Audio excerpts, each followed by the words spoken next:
أعوذ بالله من الشيطان الرجيم بسم الله الرحمن الرحيم والعاديات ضبحا فالموريات قدحا فالمغيرات صبحا فأثرن به نقعا فوسطن به جمعا إن الإنسان لربه لكنود وإنه على ذلك لشهيد وإنه لحب الخير لشديد أفلا يعلم إذا بعثر ما في القبور وحصل ما في الصدور إن ربهم بهم يومئذ لخبير صدق الله العلي العظيم بسم الله الرحمن الرحيم. By the racers panting and the producers of sparks when striking, and the chargers at dawn, stirring up thereby clouds of dust, arriving thereby in the center collectively. Indeed, mankind to his Lord is ungrateful, and indeed he is to that a witness, and indeed he is in love of wealth intense. But does he not know that when the contents of the graves are scattered, and that within the breasts' hearts is divulged, indeed their Lord with them that day is fully aware. Sadaqallahul Aliyyul Azim. أعوذ بالله من الشيطان اللعين الرجيم بسم الله الرحمن الرحيم وبه نستعين وهو خير ناصر ومعين أما بعد بسم الله الرحمن الرحيم رب اشرح لي صدري ويسر لي أمري واحلل عقدة من لساني يفقهوا قولي. Assalamu alaikum wa rahmatullahi wa barakatuh. Dear brothers and sisters, today we will discuss a less talked about surah of the Holy Quran, surah number 100, Surah Aadiyat. It is one of the very interesting surahs with some really beautiful messages for the humanity. So we are starting our discussion with the first question about its name. So why is this surah called Al-Aadiyat and what it means?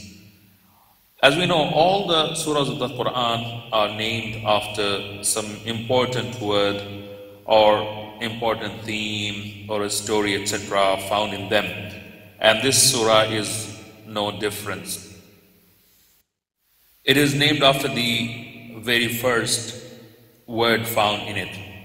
So the surah starts with the word Al-Aadiyat, which means charging horses. Horses in the battlefield when rush towards the enemy, going extremely fast, panting and hitting the ground with their hooves, creating and striking fire and dust, etc. They are called Al-Aadiyat. And according to some other opinions, that it refers to the camels rushing towards the Hajj with their riders. So when people would be going for Hajj, they would be going in the past on the camels, and then these camels, when they would be running fast, they would be striking the ground with their hooves and producing dust and sparks of fire, etc. And so they are also called Al-Aadiyat. So there are two different opinions in this regard. There is also a difference of opinion among the scholars on the place of its revelation. So where was this surah revealed? So some, as you know, most of the surahs are revealed either in Mecca or in Medina. So some scholars believe that this surah is a Makki surah, and some scholars believe that no, this surah is a Madani surah. And this is because of the reason that this surah has both the characteristics of Makki and Madani surahs. So I would just give one opinion of Ayatollah Makarim Shirazi, who believes that this surah was revealed in Medina. And inshallah this will be proved later when we will discuss the story behind the revelation of this surah. Now let's discuss the contents or main themes and subject matter of the surah.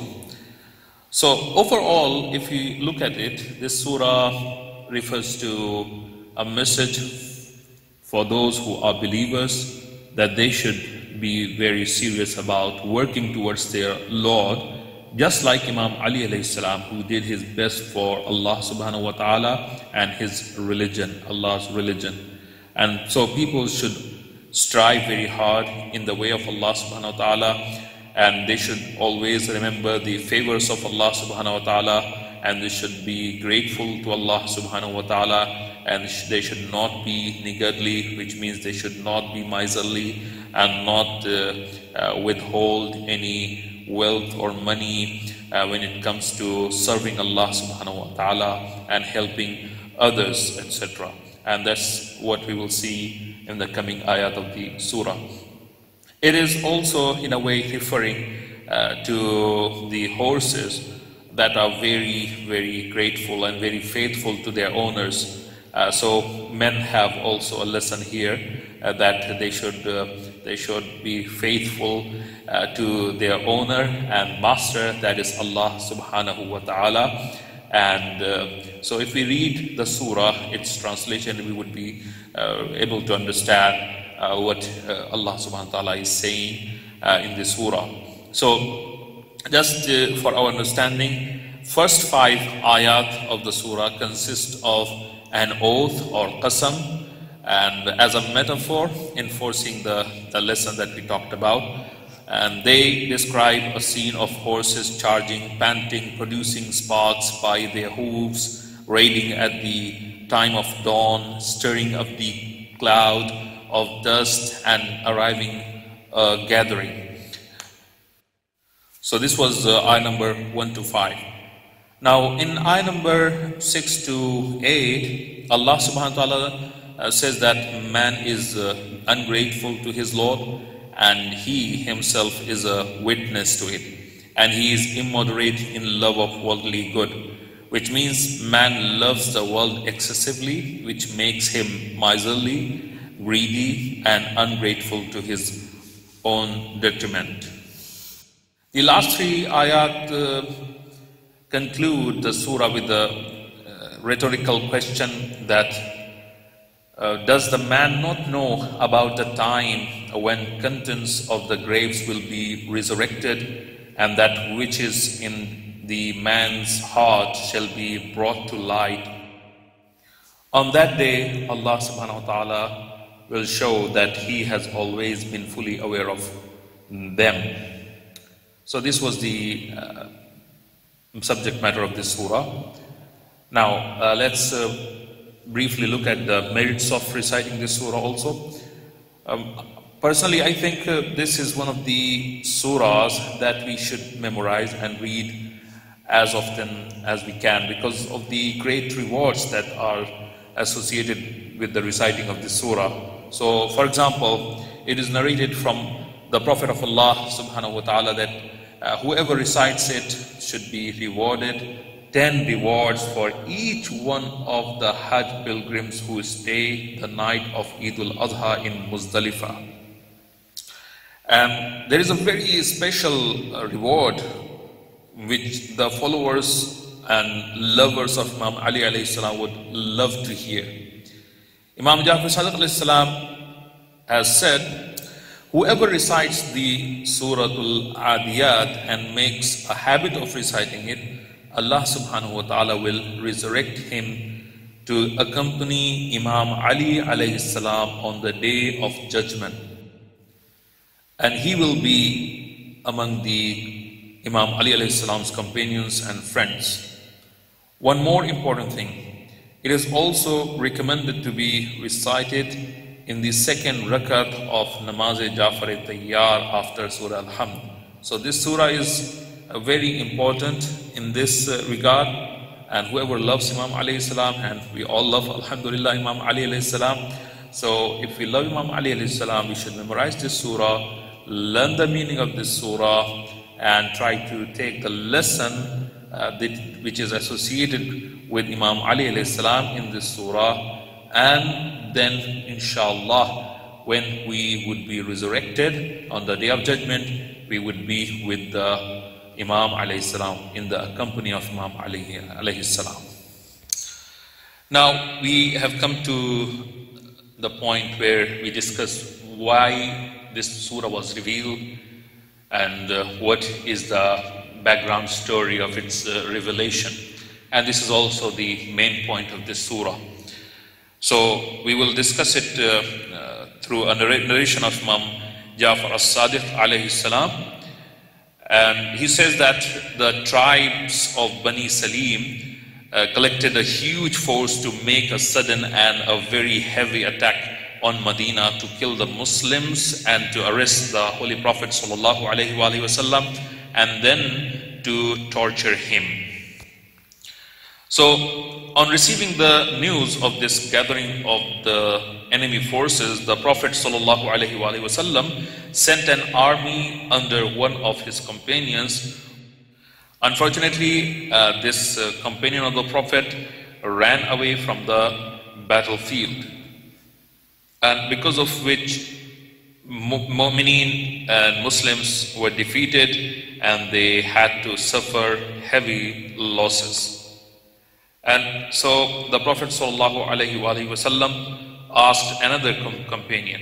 So he gave the banner of Islam to another companion and sent him. And he also ran away, unfortunately, from the battlefield with a disastrous defeat and the heavy loss suffered by the Muslim army once again. Umar-e-Az offered himself to go to fight the enemy, and boasting that he would see the enemy is duly punished. And he was sent, and he also returned with the same result as on the previous two occasions.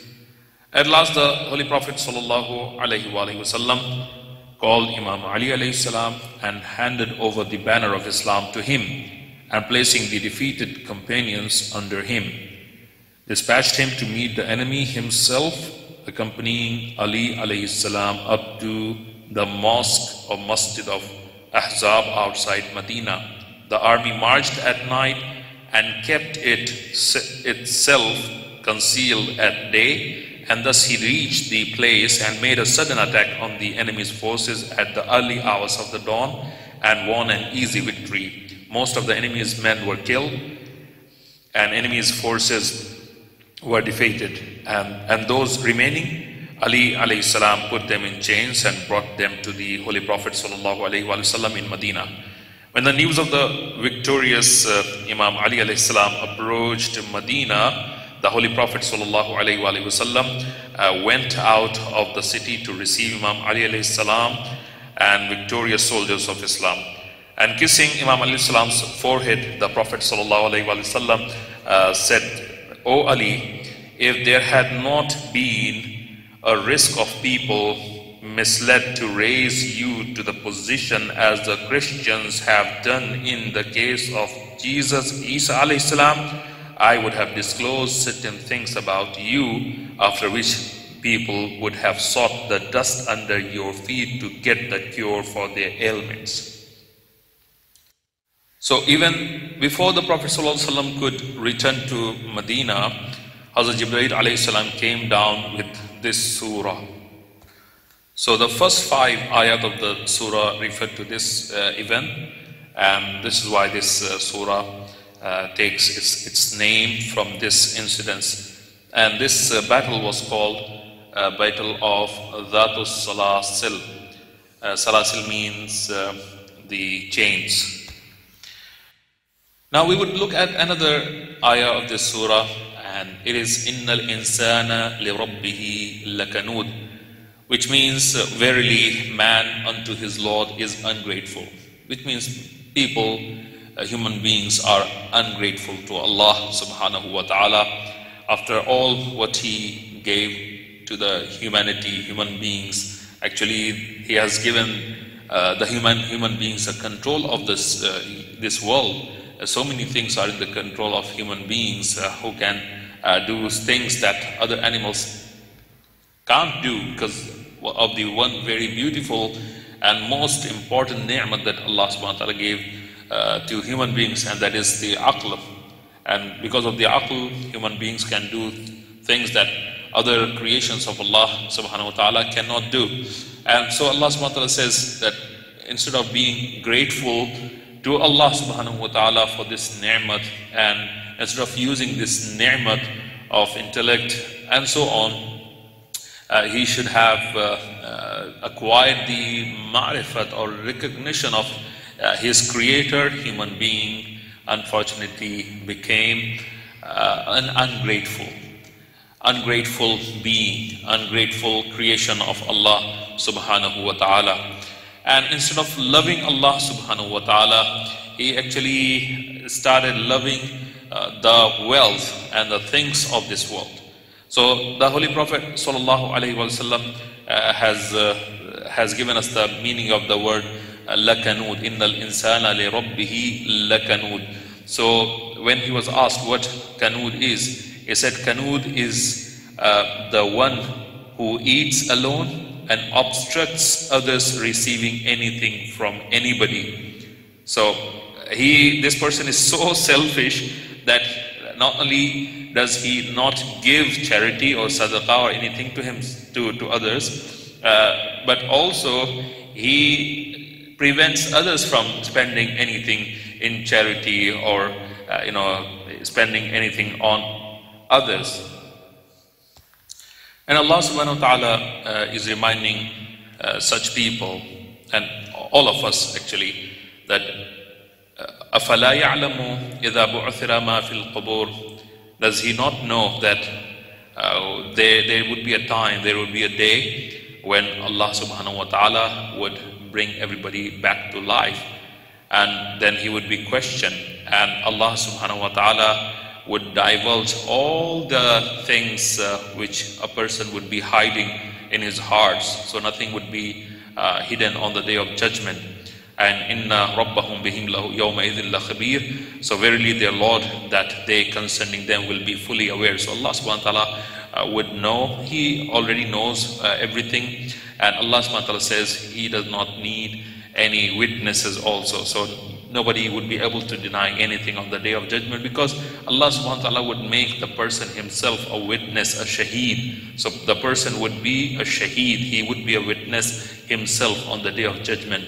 And everything would be shown to others as well as himself, and his own body parts, his hands for example, or his legs and eyes and ears and tongue and so on, skin etc. would be a witness against the person, and as well as for the person, which means if a person has been a good person, his body would testify that this person was a good person. But if the person was not a good person, he was a bad person, he was maybe committing sins etc., and he was able to hide them from others, but he cannot hide it from his own body and Allah subhanahu wa ta'ala. So on the day of judgment, all those hidden things would be shown to everybody.